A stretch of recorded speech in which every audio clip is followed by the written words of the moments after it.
नमस्कार. मी मनीषा बोलते. आपल्याला एक खगोलशास्त्रीय जरा सांगायचं आहे आज मला. खगोलशास्त्रीय दृष्टिकोनातून पण आपण खगोलशास्त्र आणि आपलं ज्योतिषशास्त्र हे कसं कनेक्ट आहे ना, हे आपण शिकतोच आहे ना. कारण सगळं हे जिओसेंट्रिक आहे. आपण पृथ्वीवरून आकाशाचं निरीक्षण करतो आहे आणि आकाशात ज्या काही घटना जे काही घडतं आहे ना, त्याचं रिलेशन आपण आपल्या आयुष्यावर कसं होतं वगैरे ते शिकतो आहे आणि ते ज्योतिषशास्त्राच्या माध्यमातून शिकतो आहे. आता एक घटना मी अजून नोंद करायला सांगते तुम्हाला की 21 आणि 22 मार्च हा एक दिवस आपण स्पेशली समजला जातो. कशासाठी बरं?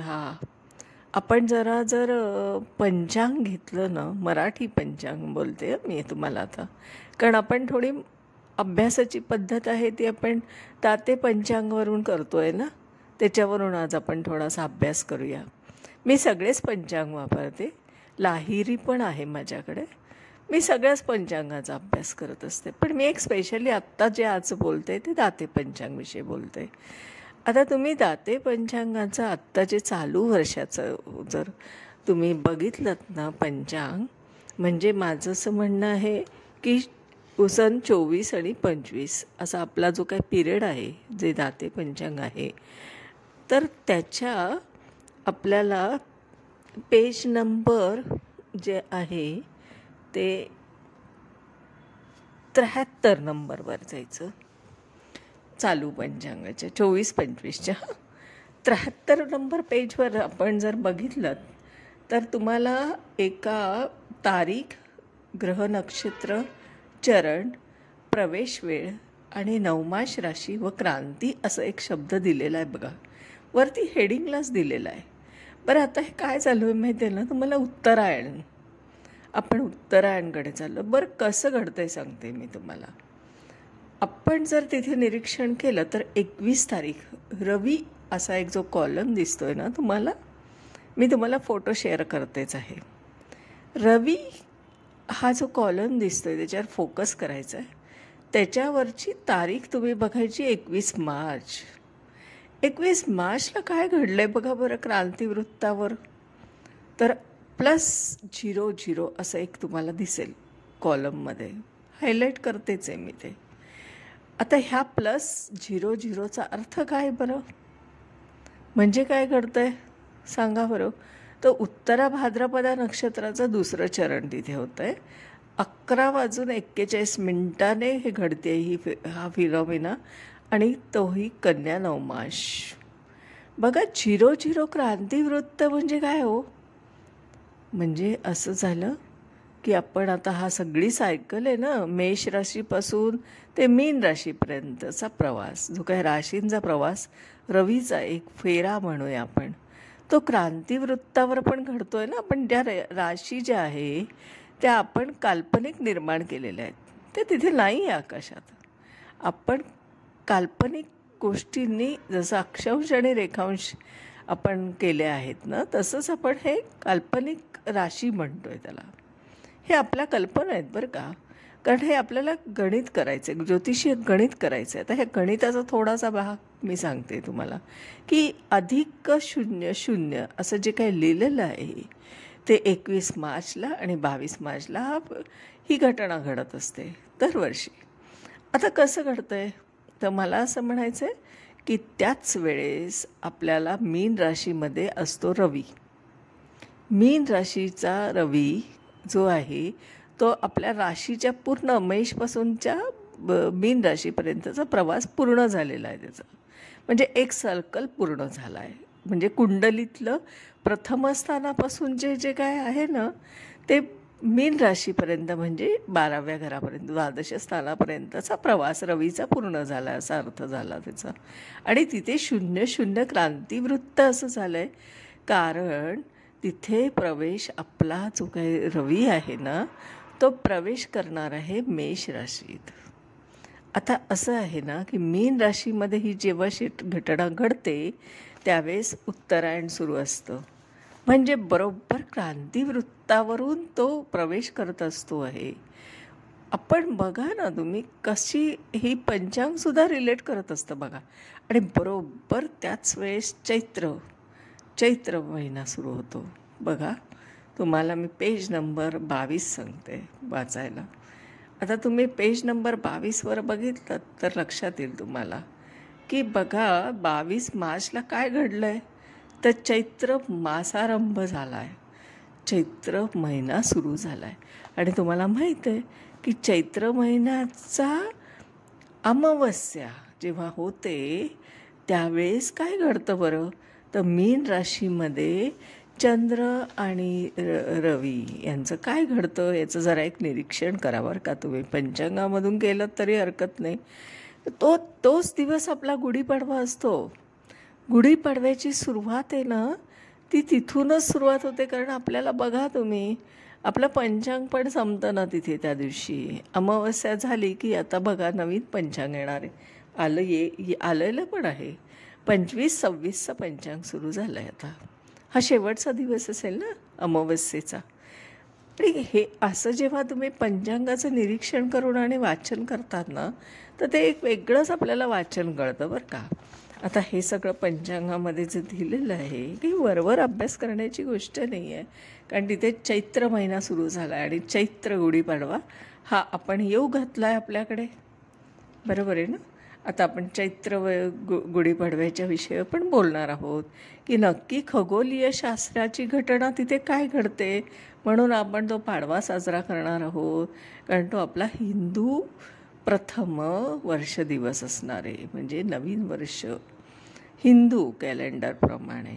मग असं हे सगळा अभ्यास आपण पंचांगाचा पण करायचा असतो बरं का. म्हणजे 21 आणि 22 मार्चला दरवर्षी आपण ही घटना घडताना दिसते. क्रांतिवृत्तावर रवी 00 क्रांतिवृत्तावर असतो डिग्रीवर. म्हणजे काय तर त्याचा प्रवेश उत्तरायण बरोबर घडलेला आहे. उत्तरायण झालं म्हणजे काय, 23.5 अंशावरून खाली प्रवास केलेला आहे.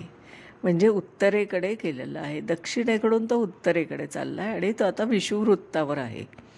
हा जो काय असतो ना असा अभ्यास, म्हणजे पंचांगाचा अभ्यास असा नुसता वाचून नाही करायचा आहे, तर त्याचा खगोलीय शास्त्रीय दृष्टिकोनातून कशी घटना घडते हे पण समजून घ्यायचं असतं आपल्याला. कारण आपल्याला ते ग्रह तुम्हाला माहीत आहे की किती अंशावर आहेत आणि कसे कसे कोणत्या गोलार्धात आहेत हे आपल्याला माहीत होतं. हे आपण असं पंचांग आणि खगोलशास्त्र, खगोल म्हणजे आपण आकाशाचं निरीक्षण केलं पाहिजे. आकाशामध्ये काय काय घटना घडत आहेत आणि त्याच आपल्या पंचांगामध्ये कशा रिलेट करायच्या असतात हे शिकणं फार महत्त्वाचं आहे. पंचांग पण फार शिकणं महत्त्वाचं आहे बरं का. कारण पंचांगावरच आपले सगळे हिंदू सण साजरे होतात. आपण बघितलं ना, सगळे सण बघितलेत ना, तर तुम्हाला काहीतरी तिथे खगोलशास्त्राचा संबंध येताना दिसतो. आणि त्याचा आपण शास्त्रीय दृष्टिकोनातून त्या वातावरणाचा, त्याचा आपल्या शरीरावर काय परिणाम होणार आहे, म्हणून आपण तिथे आयुर्वेदिक पण जोडत असतो ना. आता बघा चैत्र गुढीपाडव्याच्या दिवशी तुम्ही बघितलं ना, आपण गुढी उभारतो तेव्हा पानं कसली वापरतो, आणि तीच आपण पानं आपण खाण्यात पण वापरतो ना त्या दिवशी. का बरं, हे इथे आयुर्वेद पण येतो. आयुर्वेदसुद्धा रिलेट आहे बरं का. म्हणजे तुम्ही बघितलं ना तर चंद्र हा रिप्रेझेंट करत असतो आयुर्वेद बरं का. म्हणजे कधी कधी तुम्ही जेव्हा प्रेडिक्शनमध्ये बघता ना तर चंद्राकडून आपल्याला आयुर्वेदाकडे जाता येतं बरं का. हा एक नवीन असा एक अभ्यास आहे. तुम्ही ना पंचांग बरोबर न बघता आपण त्याचा जिओसेंट्रिक वापर करून आणि खगोलशास्त्राशी पण नातं लावलं पाहिजे. आणि ती घटना आपल्याला व्हिज्युअल झाली पाहिजे डोळ्यासमोर. भले आपल्याला आकाशामध्ये दिसत नाही आहे, दुर्बीण नाही आहे ना आपल्याकडे, पण आपल्याला ज्या काय उघड्या डोळ्यांनी बघता येते ना जेवढे आकाशाकडे, तेवढं बघितलं गेलं पाहिजे आपल्याकडून. कारण आपल्याला ह्याच्यामुळे काय होतं आहे की चंद्र जेव्हा नक्षत्रातून जात असतो ना, राशीतून आणि नक्षत्रातून, त्यावेळेस आपल्याला एक निरीक्षण करता येतं बघा चंद्राचं. तुम्ही बघा, तुम्हाला करता येऊ शकतं. तुम्ही असा पण अभ्यास केला पाहिजे पंचांगाद्वारे. म्हणजे आता मी असं म्हणते की आपण पंचांगाची मी 1 दिवसाची कार्यशाळा म्हणजे शिकवते. पंचांग कसं वाचायचं असतं, ट्रान्झिट कसं बघायचं असतं त्याच्यातलं, म्हणजे गोचर त्याचा अभ्यास करायचा म्हणजे कसा करायचा. मग चंद्र जेव्हा भ्रमण करतो ना, तेव्हा तो कधी 3 चरणातून, कधी 4 चरणातून आणि कधी 5 चरणातून असा जात असतो बरं का नक्षत्रांच्या. हे सगळा अभ्यास आपण केला पाहिजे पंचांगाद्वारे. आणि म्हणून पंचांगाची माझी जी कार्यशाळा असते ती 1च दिवसाची असते. पर्सनल टीचिंग आहे बरं का हे पण मी परत सांगते की मी कधीही ग्रुपमध्ये कुठलंही टीचिंग केलेलं नाही, शिकवत नाही. मी पर्सनली शिकवते, एका व्यक्तीला एका वेळेसच शिकवते, कारण त्यांना पूर्णपणे त्याचं आकलन झाले तरच त्या व्यक्तीला पण त्याच्यात एक इंटरेस्ट निर्माण होत असतो. आणि म्हणून आपण हे पण शिकावं, पंचांग कसं अभ्यास करावा, पंचांगाद्वारे आपण खगोलशास्त्राशी कसं रिलेशन जोडावे, ज्योतिषशास्त्र आणि खगोलशास्त्र याचं कसं एकमेकांशी नातं आहे आणि ते आपल्याला पंचांगातून कसा अभ्यास करता येतो. आणि आपण पंचांग घेऊन बसलो की आपल्याला काय काय बघितलं पाहिजे त्याच्यातून आणि कशा पद्धतीने ट्रान्झिट होत आहे बरं, ते सगळं बघितलं पाहिजे. आपण नुसतं अस्तग्रह आहे, ह्या ज्या डेफिनेशन्स आहेत ना, व्याख्या म्हणतो ज्याला आपण, त्या नुसत्या तोंडीपाठ करण्यात अर्थ नाही.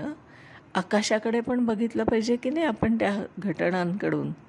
मग आता पण मी वक्री ग्रहावर पण बोलली आहे की वक्री ग्रह म्हणजे काय, आकाशात तो ग्रह मागे येत नसतो, तो पुढेच चालले ते ग्रह. पण आपण जिओसेंट्रिक आहोत ना, आपण पृथ्वीवरून बघतोय ना, म्हणून आपल्याला ते आकाश जे आहे ना ते घुमटकार असल्यामुळे आपल्याला तसं जाणवतं, तो भासतो, तो भासमान आहे.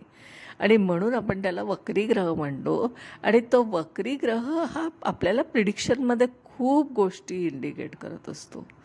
मी तुम्हाला म्हटली आहे की मागे की वक्री ग्रह इतके कॅज्युअली घ्यायचे नाहीत. वक्री ग्रहांचे इफेक्ट इतके इंटेन्सिव्ह असतात ना की ते तुम्हाला प्रिडिक्शनमध्ये अनुभव येतातच. हा माझा सगळा 17 वर्षाचा जो अभ्यास आहे ना प्रिडिक्शनचा सुद्धा, त्याच्यातून हे बारकावे आलेत बरं का. आणि म्हणून मी म्हणते की तुम्ही ही माझी 1 दिवसाची कार्यशाळा, जी की पंचांग कसं वाचावं, पंचांगामधून ट्रान्झिट कसं बघावं, गोचर कसा अभ्यास करावा, क्रांतिवृत्तावर हे ग्रह कुठे कसे आहेत आत्ता आपल्याला जरी दिसत नसले तरी आपण पंचांगाद्वारे ते व्हिज्युअल करू शकतो. कोणत्या दक्षिण गोलार्धात आहे का उत्तर गोलार्धात आहे तो ग्रह, आणि तो किती अंशावर आहे आणि किती त्याचं क्षर आहे, हे सगळं आपण बघितलं पाहिजे. नुसतं पुस्तक घेऊन आपण क्षर आणि ह्याचा डेफिनेशन्स पाठ करणं हे अभ्यास नव्हे. आपण त्याचा नातं हे आपल्या आकाशाशी आहे. ज्योतिषशास्त्र हे आकाशाशी रिलेट होतं आहे बघा. आणि म्हणून आपण म्हणतो ना की सगळा हा जो अभ्यास आहे ना पंचांगाचा, हा चंद्र आणि सूर्य यांच्यामध्ये असलेलं जे काय अंशात्मक अंतर, म्हणजे 12 अंशाचं अंतर प्रत्येक वेळेस घडतं तेव्हा तिथी होते की नाही, हे सगळं असं अभ्यास केला पाहिजे बरं का. आणि असा अभ्यास करण्यासाठी माझं असं म्हणणं आहे की आपण माझ्याकडे हे शिकावं की पंचांगामधून आकाश कसं निरीक्षण करावं आणि पंचांगामधून आपण ट्रान्झिट कसं रिलेशन करतो आहे. हा नवीन पद्धतीचा अभ्यास आहे बरं का. म्हणजे पंचांग हा असा अभ्यास नाही की जे पुस्तकातून आहे तेच वाक्य मी सांगणार आहे, नाही. मी ते आकाशाशी कसं नातं जोडतं आहे ना हे सुद्धा तुम्हाला समजून सांगणार आहे. कारण चंद्रभ्रमण करतो आहे रोज, डेली, नक्षत्रांमधून जातो आहे, नक्षत्रांच्या चरणामधून जातो आहे. पण मग तो चरण किती घेतो बरं, आणि कशा कशा घटना घडतात हे सगळं शिकायला इंटरेस्टिंग आहे. तर जरूर माझ्या क्लासला या तुम्ही. माझं नाव आहे सौ मनीषा प्रदीप चव्हाण. मी आदित्य गार्डन सिटी, वारजे, पुणे येथे राहते. माझा मोबाईल नंबर आहे 9763787646. आता मी परत सांगते, माझा मोबाईल नंबर आहे 9763787646. माझे ज्योतिषशास्त्राचे पर्सनल प्रिडिक्शनचे क्लासेस आहेत. पर्सनल म्हणजे प्रायव्हेट, एका व्यक्तीला एका वेळेसच शिकवायला मिळतं. मी ग्रुपमध्ये शिकवत नाही. आणि मी तुम्ही आणलेल्या कुंडल्यांवरच ज्योतिषशास्त्र शिकवत असते. त्याच्यातूनच मी थिअरी आणि प्रॅक्टिकल दोन्ही शिकवते. म्हणजे तुम्हाला तुमचं आयुष्य जेव्हा जाणून घेण्याची उत्सुकता वाटते की नाही, तेव्हा तो अभ्यास करावाची उत्सुकता वाढते. आणि म्हणून आपण तुम्ही आणलेल्या कुंडल्यांवरच ज्योतिषशास्त्र शिकत असतो, ना की मी पुस्तकातल्या कुंडल्या घेऊन अभ्यास शिकवते. कारण पुस्तकातल्या कुंडल्या या पास्ट घटना आहेत आणि त्या घटनांचा आपल्या कुंडलीशी कोणतंही दूरपर्यंत नातं लागू शकत नाही. उदाहरणार्थ, माझ्या कुंडलीमध्ये आपल्या ज्या प्राईम मिनिस्टर्स होत्या इंदिरा गांधी यांच्या कुंडलीचा आणि माझ्या कुंडलीचा तुलनात्मक अभ्यास होऊ शकत नाही. कारण माझ्या पत्रिकेत काही प्राईम मिनिस्टर होण्याचे योग आहेत का? तर नाही. मग आपण मागच्या कुंडल्या घेऊन अभ्यास करण्यात कसा काही हाशील वाटत नाही मला. हा माझा रिसर्च आहे बरं का. म्हणून मी तुमची स्वतःचीच कुंडली घ्या आणि स्वतःचंच आयुष्य स्वतः जाणून घ्या की माझं आयुष्य काय आहे आणि कसं आहे. बरं, माझे ग्रह काय सांगतात, काय आहे अंशात्मक आहेत, काय या नक्षत्रात आहे, हे सगळं जाणून घ्या ना. स्वतःचं आयुष्य स्वतःच जाणून घ्या. हे माझं ज्योतिषशास्त्राच्या क्लासेसमधून मी शिकवते. थिअरी विथ प्रॅक्टिकल म्हणजे प्रिडिक्शन. आणि आता मी कन्सल्टिंग म्हणजे काय, तुम्ही तुमच्या जन्मकुंडलीवरून तुम्हाला पडलेले प्रश्नांची उत्तरं मी तुम्हाला शोधून देत असते. त्याला मी कन्सल्टिंग म्हणते, ॲस्ट्रॉलॉजिकल कन्सल्टिंग. आणि त्या पत्रिकामधून जे काही प्रश्न असतील ते मी तुम्हाला फाइंड आउट करून तुम्हाला त्याची उत्तरं सांगते. कारण हे ग्रहांची भाषा आहे. ग्रहांची भाषा आपल्याला डिकोड करता येते, ती व्यक्ती ज्योतिषी असते. मी ज्योतिषशास्त्राच्या आधारे जेव्हा ते ग्रहांचं डिकोडिंग करते, ग्रह काय म्हणत आहेत, त्यांची भाषा मी जाणून घेते आणि मग त्यांचं ते ट्रान्सलेशन तुम्हाला सांगत असते की ग्रहांचं हे म्हणणं आहे. त्याला मीडिएटर मी आहे फक्त. हे माझं काही स्वतःचं नाही बरं का. इदम न मम, माझं काहीच नाही आहे. मी फक्त मीडिएटर आहे तुमच्यामध्ये. कारण ग्रहांची भाषांचा अभ्यास मी केलेला आहे आणि मग ते मला डिकोड करता येतं आणि मी ते तुम्हाला सांगते. हा एवढा सिम्पल आपल्यामधलं नातं आहे बरं का. अशा पद्धतीने मी तुमची जन्मकुंडली घेऊन त्याचं डिकोडिंग करत असते, ॲनालिसिस करत असते आणि तुम्हाला तुमचं आयुष्य समजून सांगत असते की हे बघा, हे तुमचं आयुष्य आहे असं. हे तुमच्या आयुष्यामधल्या अशा गोष्टी आहेत. आणि मग याप्रमाणे आपल्याला जाणून घेऊन आपलं आयुष्य जाणलं ना की आपल्याला आपली एक स्ट्रॉंगनेस कळतो. विकनेस म्हणण्यापेक्षा त्याला ड्रॉबॅकच म्हणूया. तर ड्रॉबॅक काही कळले तर त्याच्यावर आपल्याला ओव्हरकम पण करता येतं ना, मात पण करता येते. तर अशा पद्धतीने ज्योतिषशास्त्राचा वैयक्तिक आयुष्यात पण तुम्ही उपयोग करू शकता बरं का. आणि तुम्हाला प्रश्नच नाही आहे, छान सुरळीत आयुष्य चाललं आहे, तर मग काय करायचं, तर फक्त आपलं आयुष्य जाणून घ्यायचं. आपलं हे वर्ष जाणून घ्या, आपलं स्वतःचं आयुष्य जाणून घ्या. ही सुद्धा एक गंमत आहे की नाही. आणि हे सगळं करण्यासाठी कन्सल्टिंग पण आहे माझं. कन्सल्टिंगसाठी तुम्हाला जन्मतारीख, जन्मवेळ आणि जन्मठिकाण हे 3च गोष्टी द्यायला लागतात मला. मी त्याचं डिकोडिंग करते तुमच्या प्रश्नाच्या अनुसरण आणि प्रश्न नसले तरी जनरल प्रेडिक्शन अशा करते. आणि तिसरं म्हणजे मी तुम्ही जे काय आपण म्हणतो ना, एक बालक जन्माला येतं आणि मग त्या जन्म आलेल्या बालकाचं आपल्याला नाव ठेवायचं असतं. मग त्याचं जन्माक्षर कुठलं असेल ते पण शोधून देते, त्याची पत्रिका बनवून देते तुम्हाला, जन्मकुंडली, सगळं मी हे करत असते बरं का. हे सगळ्या सर्व्हिसेस अवेलेबल आहेत माझ्याकडे. तर आपण जरूर माझ्याशी कॉन्टॅक्ट करू शकता. आजच्या दिवसात इथेच थांबते. धन्यवाद.